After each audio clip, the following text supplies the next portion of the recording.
tardes, mi nombre es Mariela Rexach del bufete Schuster Aguiló. Estamos aquí con ustedes en nuestro esfuerzo de brindarles la última información disponible para atender los asuntos que surgen día a día dentro de la crisis del COVID-19 que estamos experimentando ahora mismo. Y estamos aquí con el ingeniero Emilio Colón Zavala para explicarles en arroz y habichuelas lo último que ha salido en relación a la orden ejecutiva de la gobernadora sobre la reapertura de la economía en Puerto Rico. Saludos, Emilio, ¿cómo estás? Todo bien, saludos a todo el mundo y a ti en especial, Mariela. Emilio es el presidente de la Junta del Puerto Rico Business Emergency Operations Center y el coportavoz del Task Force Económico. El Business Emergency Operations Center, o BEOC, es una entidad sin fines de lucro que existe bajo la estructura de manejo de emergencias de FEMA. Tiene la labor de servir de enlace entre el sector público y el sector privado y entró en funciones luego del huracán María. Consiste de una junta de 12 personas de diferentes sectores y han asistido a Puerto Rico durante, obviamente, el huracán María, los terremotos de principio de año en el sur de Puerto Rico y la presente crisis del COVID-19. Como parte de esa última intervención, pues se integraron a la comisión especial, o llamado Task Force Económico, donde el gobierno nombró a su vez varias personas adicionales que son miembros del gabinete del gobierno y otras funciones, y en total pues colaboran entre personas nombradas y miembros pues más de 50 personas. Entre ellos pues está el secretario del Departamento de Desarrollo Económico y Comercio, Manuel Lavoy, que es coportavoz con Emilio. Lo dije bien, Emilio. Sí. Pues si nos puedes explicar primeramente cuál es, a grandes rasgos, el rol del Task Force dentro de esta presente crisis. Pues el Task Force lo que tiene en su misión es recopilar y hacer recomendaciones al gobierno, ¿verdad? Sobre iniciativas o acciones hacia la recuperación y el sector privado en Puerto Rico. Nosotros, la comisión, ¿verdad? Se divide en 3 grupos de trabajo distintos. El grupo de trabajo número 1 se encarga de acciones inmediatas o a corto plazo, lo que es trabajar con la emergencia como tal. El grupo número 2 se encarga precisamente del plan de transición y la reapertura de la economía y hace recomendaciones, ¿verdad? De cómo hacer ese regreso al trabajo, y fue el grupo que preparó el informe que la comisión adoptó y se le envió al gobierno el pasado 24 de abril. El tercer grupo, que pronto empezará a hacer informes también, pues ese se encarga de la recuperación económica de Puerto Rico luego de que la crisis como tal empieza a pasar, ¿no? O sea, ya estamos hablando ya de acciones para recuperación económica a mediano y largo plazo. Okay. Cada grupo de trabajo se reúne un mínimo de 2 veces a la semana. La comisión se reúne 3 veces en semana, o 2, pero es un mínimo de 2, un máximo de 3. Y se discuten todas las recomendaciones que se hayan acordado en los grupos de trabajo, las adopta y envía sus informes al gobierno. Emilio, dirigiéndonos entonces a la última orden ejecutiva de la gobernadora, la 2020-038, que bajó ayer, 1 de mayo del 2020, ella establece o asume, ¿verdad?, un proceso de fases para la reactivación de la economía y el regreso al trabajo, y atiende pues lo que es esta primera fase, ¿correcto? Sí. Ya esta orden... ¿Cómo llegamos a la posibilidad de entrar a una primera fase? Pues mira, mucho se ha discutido abiertamente el tema de pruebas o falta de pruebas suficientes para llegar a moverse a una reapertura, ¿no? Sin embargo, cuando uno ve la demanda por infraestructura en hospitales, específicamente pues camas en intensivo o uso de respiradores, uno se da cuenta que luego de 3 ventanas y media de periodos de incubación de este virus, podemos ver que ya se ha hecho un gran trabajo en contener la propagación del virus, ¿verdad? Y eso está en el hecho en que el jueves habían 43 personas hospitalizadas por COVID-19 y de ellas 13 en respiradores, ¿no? Los hospitales, la infraestructura de los hospitales nunca se abrumó como ocurrió en Italia, en Nueva York y en otras jurisdicciones alrededor del mundo, que era el propósito de uno, ¿verdad? Guardarse en su casa y mantenerse en lo que es un toque de queda, ¿no? Que fue lo que ocurrió. Al nosotros ver esta, esta situación en los hospitales, donde tienen menos de un 30% de ocupación total y están teniendo hasta problemas financieros, pues nosotros dijimos, yo creo que es hora de ir abriendo la economía, ¿verdad? Fuimos viendo unos modelos epidemiológicos que nos apuntaban a que realmente se podía ir paulatinamente abriendo la economía, tomando siempre en cuenta la salud como norte, ¿no? Y la protección de las personas, de la salud de las personas y de la infraestructura hospitalaria. O sea que esa apertura no debe, o el plan, ¿verdad? Es buscar la manera de que no hayan contagios de tal manera que abrumen los hospitales de Puerto Rico, ¿no? Y por eso, pues, nosotros recomendamos que se haga por fases, ¿no? Y esa fase, la recomendación nuestra es de 2 semanas. La gobernadora decidió, esta orden ejecutiva, hacerla por 3 semanas. Y nosotros recomendamos 3 sectores para que abrieran en esa primera fase, ¿verdad? Este, construcción, por su bajo índice de riesgo a contaminación por COVID-19, porque además crea empleo rápidamente y crea movimiento, actividad económica de manera rápida también.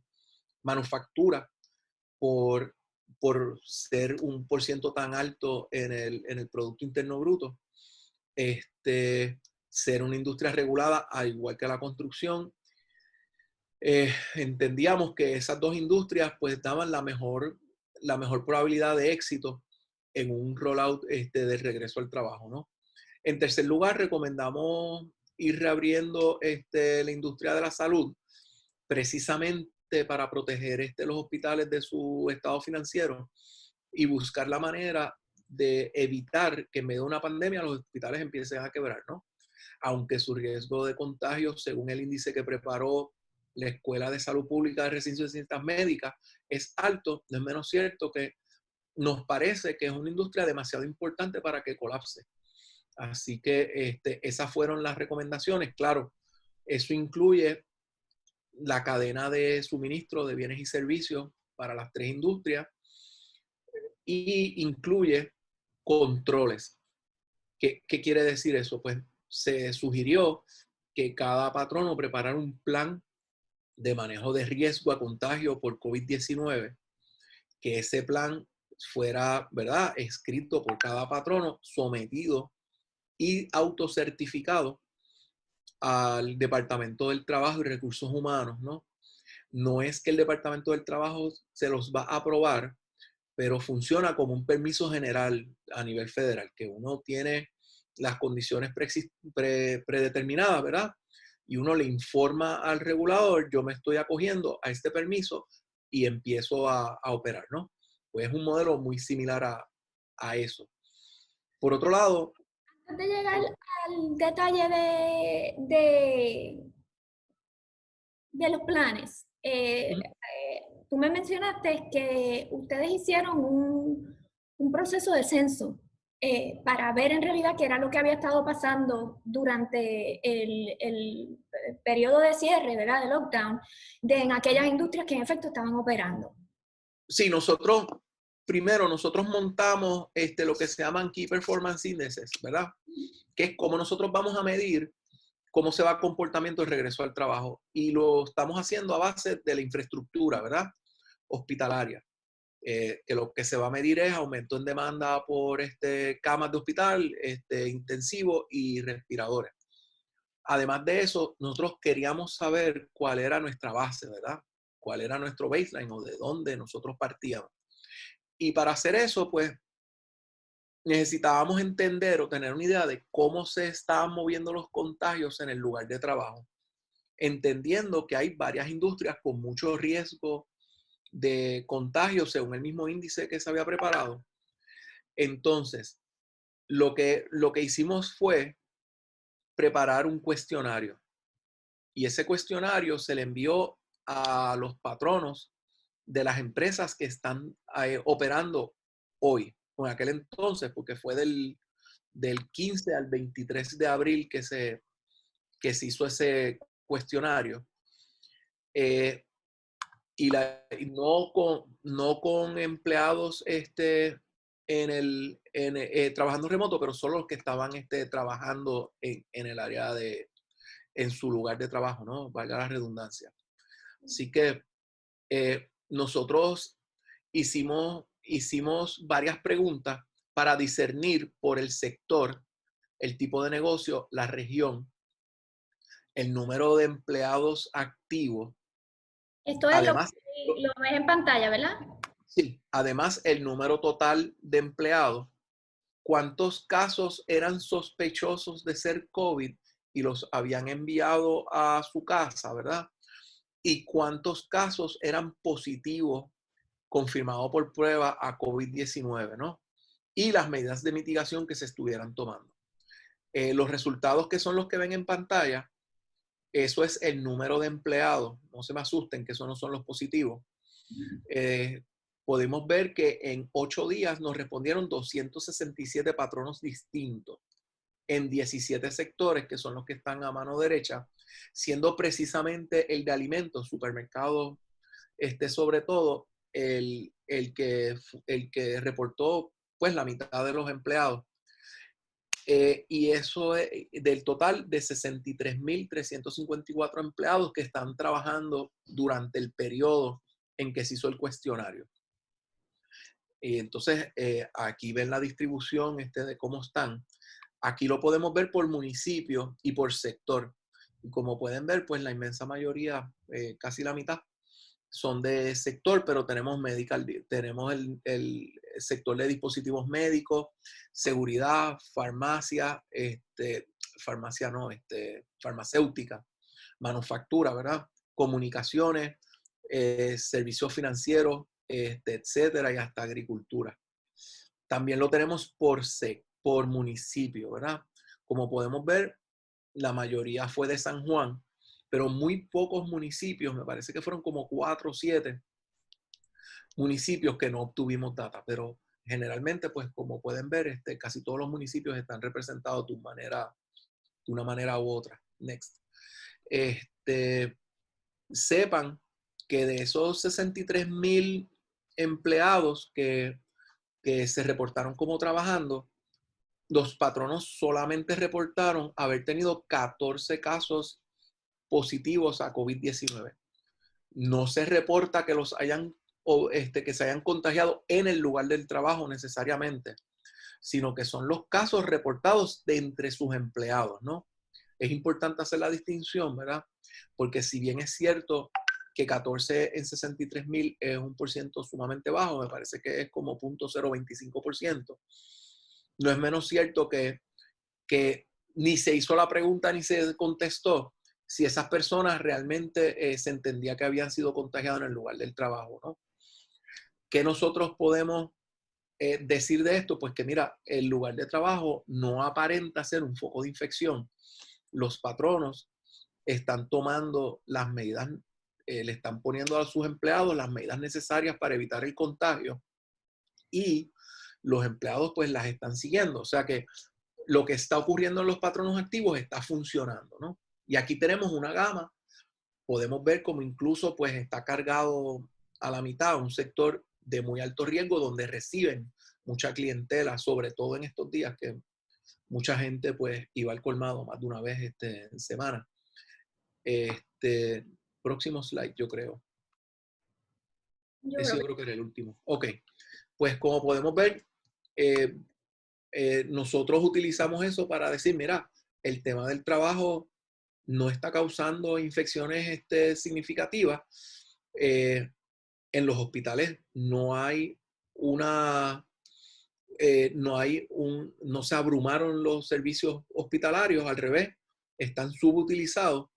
Yo creo que es hora creemos que es hora de hacer una apertura paulatina, ¿verdad? Por fase y con medidas estrictamente salubristas para medir cómo nos está yendo en el rollout. Pues, ¿qué es entonces lo que se espera de los patronos con este requisito de preparar un plan y la autocertificación? Bueno, la orden ejecutiva, ¿verdad? Le otorga mucha responsabilidad o le carga mucha responsabilidad a los patronos, cosa que no es tampoco foránea a lo que es la reglamentación, sobre todo industrias sumamente reglamentadas como las que son las que se han autorizado a comenzar, ¿verdad? Y esa es la de implantar un plan y mantener los riesgos de contagio mínimos en el lugar de trabajo, ¿no? O como le llaman en OSHA, proveer el ambiente más seguro posible de trabajo, ¿no? Ese plan, cada patrono tiene que analizar sus riesgos particulares, tomar medidas, mascarillas, lugares de sanitación, medir temperatura, dejar empleados en la casa si son o de alto riesgo o si tienen algún tipo de,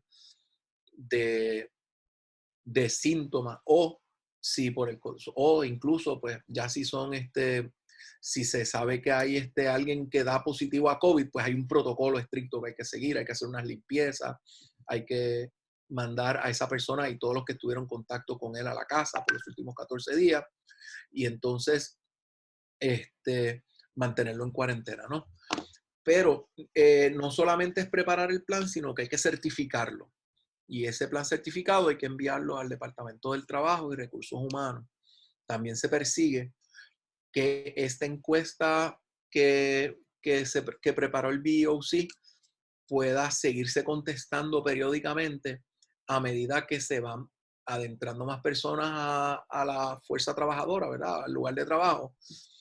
Y poder ver cómo se van moviendo esos contagios, si hay aumento, si no hay aumento, cuánto es el aumento. Y entonces poder ir determinando cuánto es, darle una idea a salud, que ellos puedan calcular cuál es su razón de contagio en la población de la fuerza trabajadora. O sea que Pues más allá nosotros, del perdón. plan, más allá del plan como tal y la autocertificación, pues se vislumbra algún tipo de additional reporting, y eso va a ser a quién, al Departamento de Desarrollo La Económico. idea es que sea al Departamento de Desarrollo Económico y que eso, la sugerencia fue, ¿verdad? La recomendación que se le hizo al gobierno es que lo maneje el Instituto de Estadística. ¿Por qué? Porque el tema de la transparencia en esos datos pues es importante. Quizás, obviamente, como nosotros hicimos, nosotros ni siquiera preguntamos qué empresa estaba contestando la encuesta, sino que nosotros no teníamos visibilidad sobre quién contestó específicamente, pero que no se publica el nombre de la empresa, pero sí se puede hacer por sector y por región. Y entonces uno poder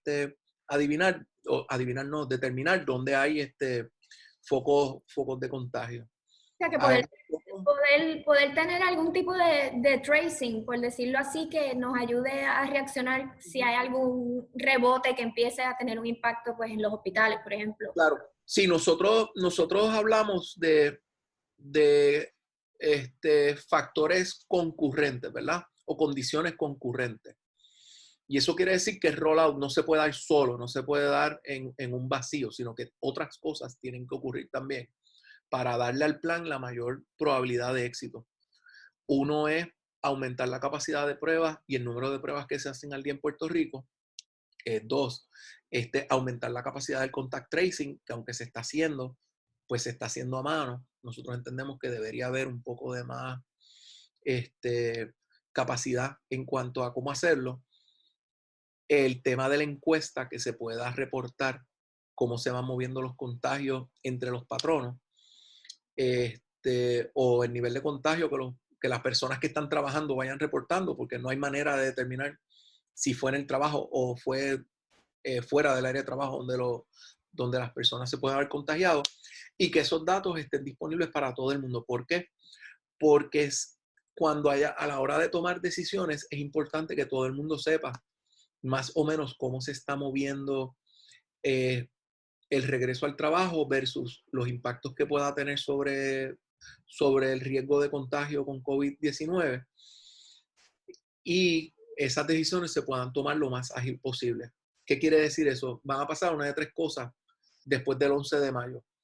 O los niveles de contagio se mantienen dentro de unos límites aceptables, en cuyo caso se pasa a una subsiguiente fase, o pasan un umbral inicial donde entonces nos quedamos en la fase donde estamos hasta que ese umbral llegue a unos niveles aceptables, o si por el contrario, desgraciadamente, tenemos que hacer una regresión. O sea que la responsabilidad de la que tú hablaste es que recae en los patronos, pues no es solamente de poder preparar sus áreas de trabajo y para este regreso y hacer ese reporting, sino que depende también de lo efectivo de esos planes para poder seguir moviéndonos a la próxima fase, porque no es cuestión de hacer un plan y ponerlo en papel y mandarlo para adelante, es que tenemos que medir que en realidad sea efectivo para cada lugar de trabajo, porque de eso depende que salgamos todos juntos. Los que empiezan la semana que viene, de los que empiezan la semana que viene dependen, ¿verdad? Los que vengan detrás. Así que el peso que tuvo los que estaban trabajando en los servicios esenciales, que tuvieron para permitir esta apertura, es el mismo que van a tener los que entremos ahora en las próximas 2 semanas, para poder permitir que luego la tercera semana puedan entrar o fases adicionales de flexibilización. O sea que sí. Y el tema importante aquí es el poder dar datos, ¿verdad? Poder tratar de resolver lo más posible la falta de datos que se ha hablado allá afuera. Y si bien es cierto que, pues, que son pocas las pruebas, yo creo que, ¿verdad? Nosotros entendimos por los modelos médicos que vimos y como hemos visto en otras jurisdicciones, que la demanda por infraestructura hospitalaria yo te diría que es el dato más importante que tenemos ahora mismo para podernos mover hacia adelante. Enfocándonos entonces a los planes, ya el Departamento de Trabajo había emitido unas guías de cuáles eran las cosas básicas que tienen que incluir esos planes, y la realidad es que se refiere mucho a todo lo que ha estado saliendo del CDC y del OSHA federal y dentro del mismo plan de la Casa Blanca, ¿verdad? De Opening Up America Again, que establece unas guías. Pero cuando yo, por ejemplo, reviso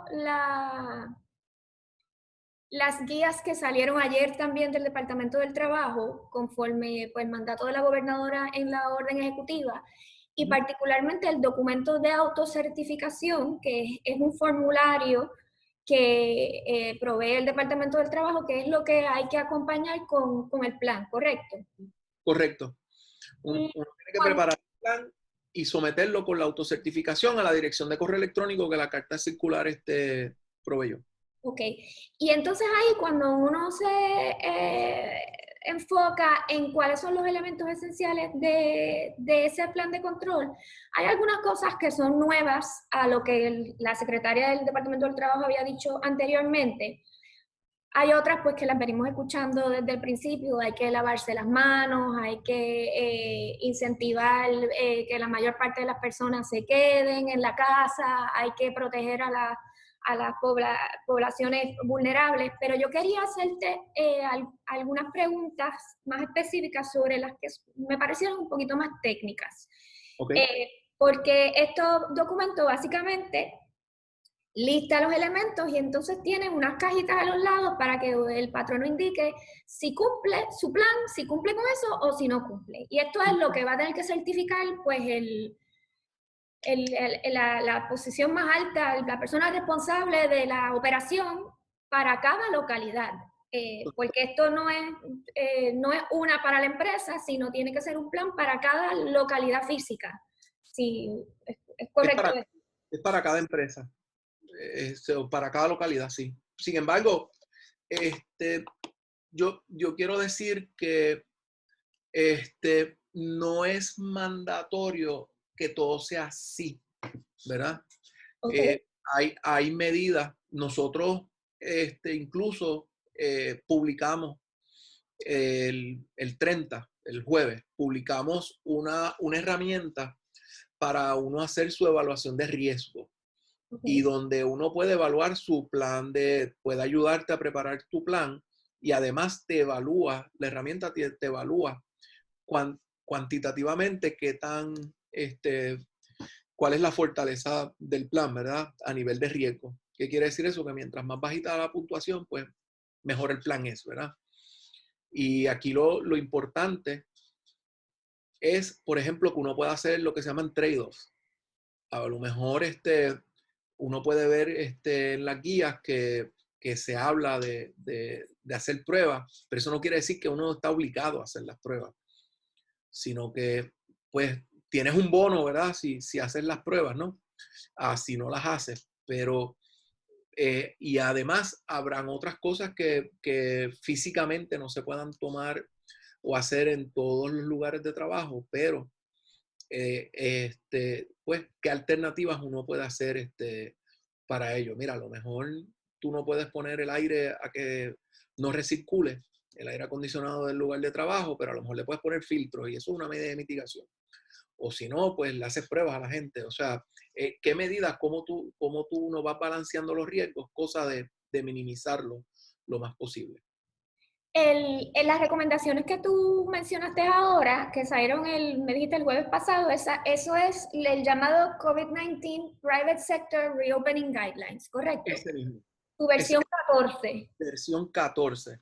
Y vamos a poner un link para que esté disponible cuando publiquemos esta presentación para que todo aquel que quiera usar las herramientas, porque me parece que el índice ese particular que tú mencionas, pues ayuda mucho a que los patronos puedan evaluar su riesgo, evaluar sus medidas de mitigación en precisamente cumplimiento, ¿no? Yo creo que más allá de lo que nos esté pidiendo el gobierno, es con el deber que todos tenemos de tratar de que esto funcione lo más rápido posible. Bueno, hay que entender que del éxito de la primera fase depende la segunda, ¿verdad? O sea, es importante eso, ¿no?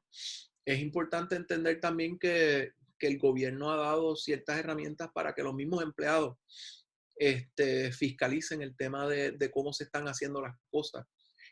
Las guías de nosotros sugerimos que se entrene a la fuerza trabajadora de las medidas que tienen que tomar. Y han habido los patronos que han entrado, me consta que han comenzado a hacer eso.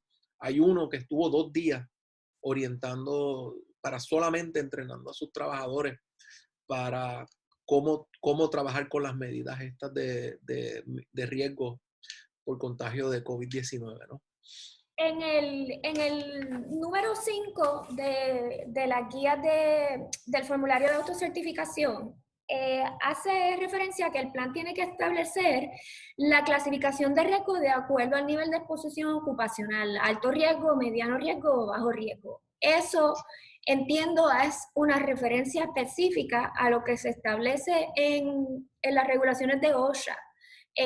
Y eso es un estándar que ha existido desde antes de esta crisis. O sea, eso es la medición que se hace en términos generales del ambiente de trabajo. Correcto. En todo riesgo particular. Correcto. Y en este caso, pues el riesgo a nivel de exposición a contagio por COVID, ¿verdad? Ok. Y hay ciertas herramientas para ello. Hay la herramienta que nosotros vimos, pues la que teníamos disponible en este momento, era la Escuela de Salud Pública graduada del Recinto de Ciencias Médicas de la Universidad de Puerto Rico.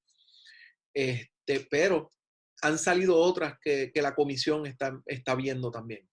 Hay una de la Organización Mundial de Salud, hay una del Centro para la Nueva Economía, que aunque no las hemos tomado en consideración para este informe, pues las estamos viendo. ¿Por qué? Porque entendemos que uno puede hacer medidas por tipo de trabajo, por plaza de trabajo o por destreza, no solamente por la industria. Exacto.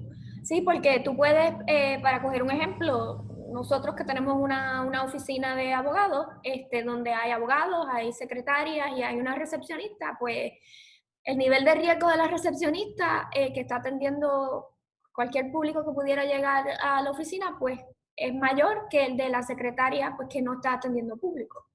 Y el del abogado que está yendo al tribunal, pues es diferente al que no está saliendo de la oficina. A eso es que, o sea, que mirar la operación con un solo nivel de riesgo, pues no es tan acertado como ir dentro de la operación en su totalidad, que es lo que están midiendo pues el CNE y todas esas entidades que tú mencionaste, a cada uno pues evaluar cuál es la labor particular de este empleado. Y a mí sí siempre me impresionó de estas guías que lo que miden hace una diferencia entre no es solamente exposición al público, sino exposición a un público que tú sabes que está contagiado. La exposición es a más o menos de 6 pies, o sea que dentro de todo eso sigue habiendo ciertos niveles que hay que evaluar caso a caso para ver cuál es el nivel de riesgo y cuáles son las medidas que proceden en esos casos particulares.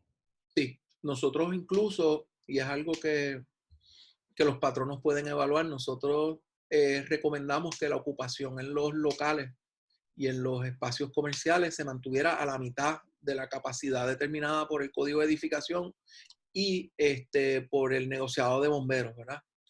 Y eso es algo que los patronos pueden manejar, buscar la manera de manejarlo.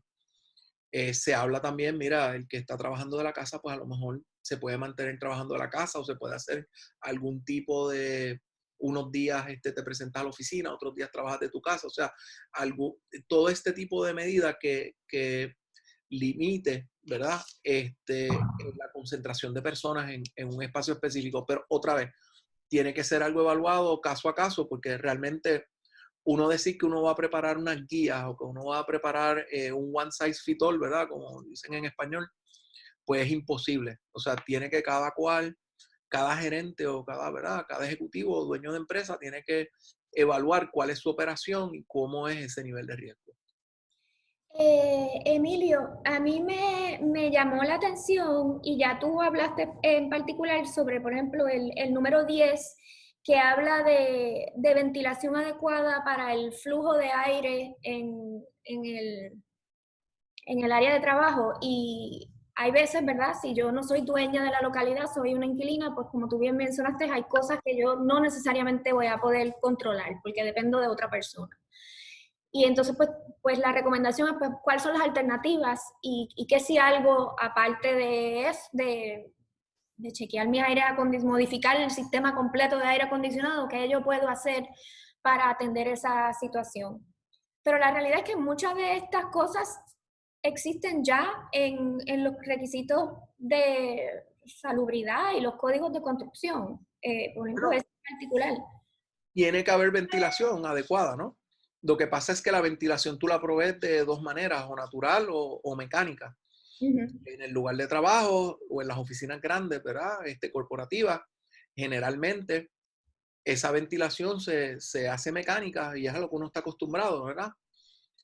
Otros lugares se hace más tropical, dependiendo de lo que, ¿verdad? Del tipo de ocupación.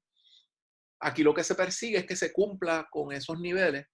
Claro, en las máquinas de aire acondicionado, pues mira, que se busque la manera donde sea posible, donde la ventilación no se recircule, sino que sea con aire fresco, ¿verdad? Esa sería la primera, ¿no? Donde tampoco, ¿verdad? Tampoco esto quiere decir que el dueño de un edificio grande tiene que salir corriendo a cambiar sus máquinas de aire acondicionado si eso no es así, si no es posible.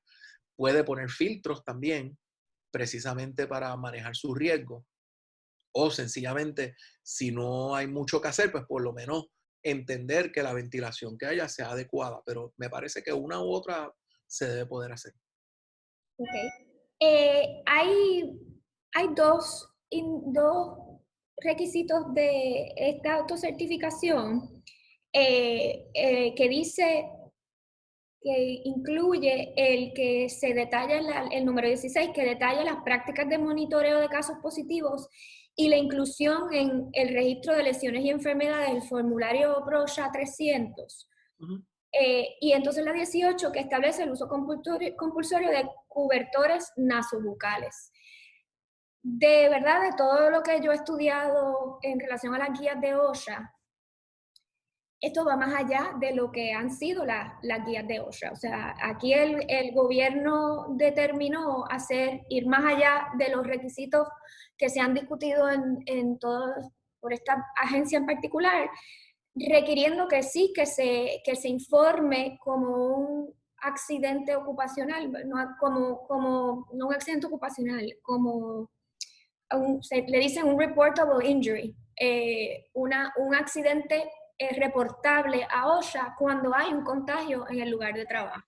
Yo creo que, yo creo que, no sé, a mí ¿verdad? Me llamó la atención el tema del OSHA 300, porque sí, el OSHA 300 es para informar sobre lesiones en el lugar de trabajo y uno no tiene manera de saber si le dio COVID en el trabajo o le dio COVID en algún comercio que haya visitado o en algún lugar en el que haya estado expuesto, ¿verdad? O si, ¿verdad? Alguien no cumplió con el toque de queda y se fue de fiesta por ahí y entonces hubo algún contagio, ¿no? Sin embargo, lo importante del 16 es que se pueda reportar si hay contagio, o sea, si hay, cuál es ese aumento en contagio que se da a medida que más gente está saliendo al área de trabajo. De hecho, yendo al 18, que es el requisito de usar mascarilla, la orden ejecutiva le pone la responsabilidad a cada persona, no solamente el trabajador, a los clientes, que cuando vayan a un sitio comercial tienen que tener la mascarilla puesta todo el tiempo. Y de hecho, me parece que le da la responsabilidad al comercio de no aceptar entrar personas que no cumplan con ese requisito. Y ese requisito está sujeto, como tú sabrás que eres abogada, yo no lo soy ni lo pretendo ser, pero tú no usar mascarilla en un lugar comercial estás expuesto a una multa de $5,000 por no ponerte una mascarilla de $2.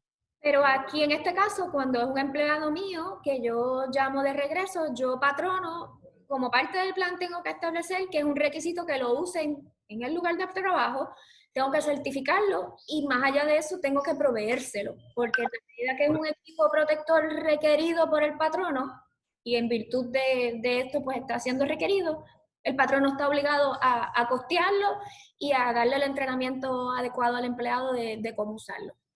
Correcto, correcto. Okay.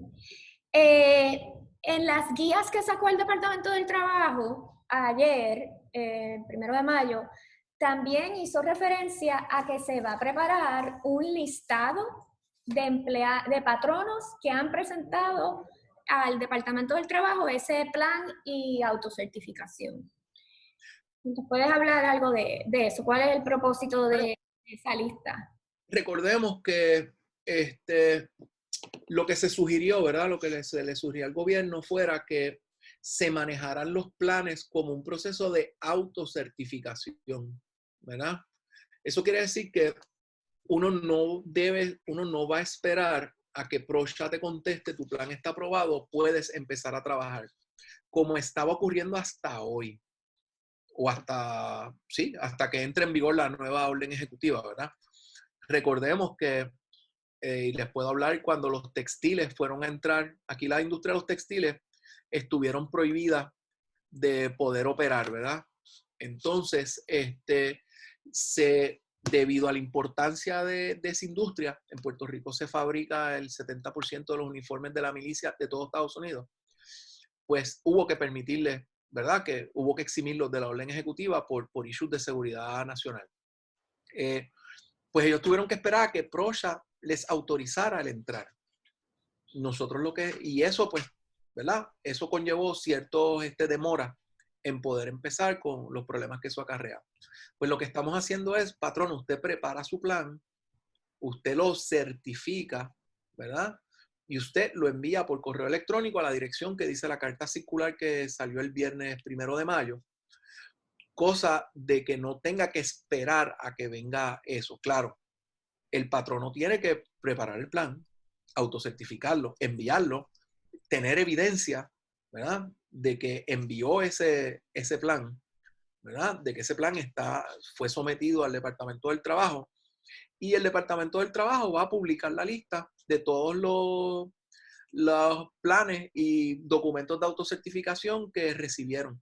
Y eso lo que va a querer decir es que va a estar, todos vamos a estar sujetos a tener que estar pendientes a que aparezcamos en la lista, ¿verdad? Como que emitimos esa autocertificación, que el Departamento del Trabajo hizo su trabajo, recibió y te puso en el registro, so pena de que alguien se va a quejar, ya sea un empleado de uno o ya sea un cliente o un visitante de un comercio, se va a quejar y va a decir, mira, esta gente está abierta y ni siquiera están registrados. O sea que toda esa evidencia va a tener que estar disponible, incluso para en aquel momento en que vaya algún inspector de PROSHA, pues uno poder demostrar que esté en cumplimiento.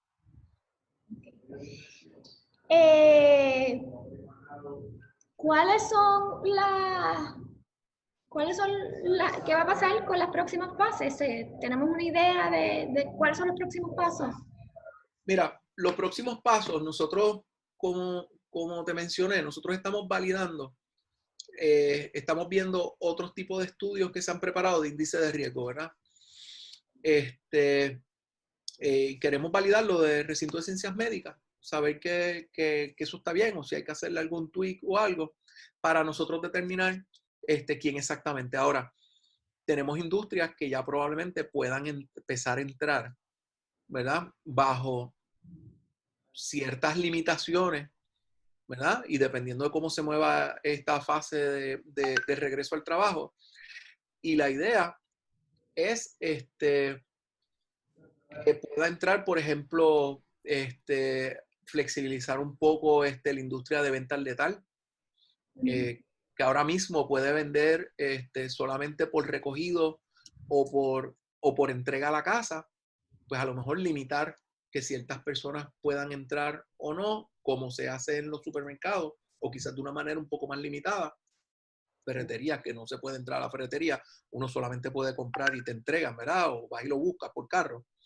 Ya te hablé de los restaurantes, algún tipo de flexibilización, algunos otros servicios que no estén incluidos y quizás pues venta de autos, ese tipo de actividad que se pueda ir flexibilizando.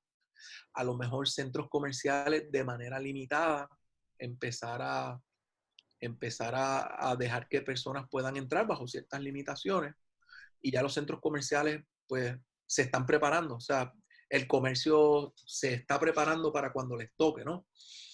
Y en última instancia probablemente pues esté el entretenimiento. Cuando digo entretenimiento me refiero a congregaciones de personas, ¿verdad? Ya pues por lo menos finalmente se nos permite salir a hacer ejercicios, pasear la mascota y todo ese tipo de cosas, pero que por lo menos pueda ir flexibilizando. Pero te digo que la comisión, el grupo de trabajo 2, estaba a la espera de finalmente qué se acogía de nuestro informe y cómo se acogía para nosotros poder hacer el resto de la secuencia. Se entendió que de nada valía hacerla completa si no sabíamos más o menos por dónde era que el gobierno se iba a dirigir. Ya con lo que se publicó el viernes 1 de mayo, ya sabemos más o menos por dónde la ruta que el gobierno ha trazado para el regreso al trabajo y ahora podemos pues terminar la secuencia este, e ir cotejando cómo se va moviendo esa fase. Bueno, pues ahí lo tienen en arroz y habichuelas. Lo que nos compete a todos como patronos y que es una carga muy grande para el sector privado, pero creo que nosotros hemos probado una y otra vez pues que somos capaces de ¿verdad? Enfrentar ese reto. A todos los patronos, incluyendo los que ya llevaban operando bajo las órdenes ejecutivas anteriores, tienen la misma obligación de preparar estos planes y autocertificación, pero se aclaró que no quiere decir que tienen que dejar de operar, pueden seguir operando, no se les ha dado ningún tipo de término específico, más allá de que deben ser diligentes y hacerlo lo antes posible. Así que la realidad es que todo el mundo tiene la obligación de preparar este plan. Tiene que ser un plan único para ese lugar de trabajo. No podemos estar usando templates y cut and paste, como dicen por ahí. En realidad esto lo que requiere es un análisis un autoanálisis de cada operación para ver cómo podemos cumplir con todo esto. En Schuster Aguilo estamos disponibles y atentos a todo lo que sale nuevo para poder ayudarlos en estos retos históricos y extraordinarios. Emilio, muchísimas gracias por tu tiempo.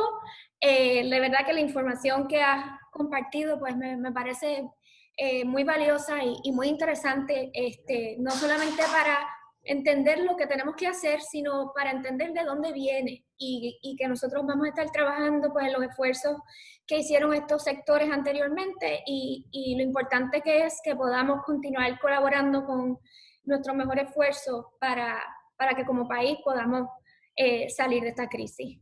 Yo muy agradecido de Schuster Aguiló por la invitación. Me parece que la iniciativa de informar a la comunidad empresarial y a la comunidad en general, yo creo que es lo correcto ahora mismo. Ahora mismo nos queda, ya tenemos un plan de cómo vamos a reabrir. Ahora lo importante es educar y orientar al pueblo. Así que muchas gracias por la iniciativa y estamos disponibles para cualquier otra cosa. Gracias, Emilio. Como dije, vamos a poner los enlaces a la documentación a la que hicimos referencia nos consiguen, denle share, follow, estamos en Facebook, LinkedIn. Aquellos interesados nos pueden mandar su correo electrónico y le podemos también incluir en nuestra lista de distribución de toda la última información que tenemos. Gracias a todos y por su tiempo y gracias, Emilio. Quédense en su casa, manténganse seguros y éxito a todos.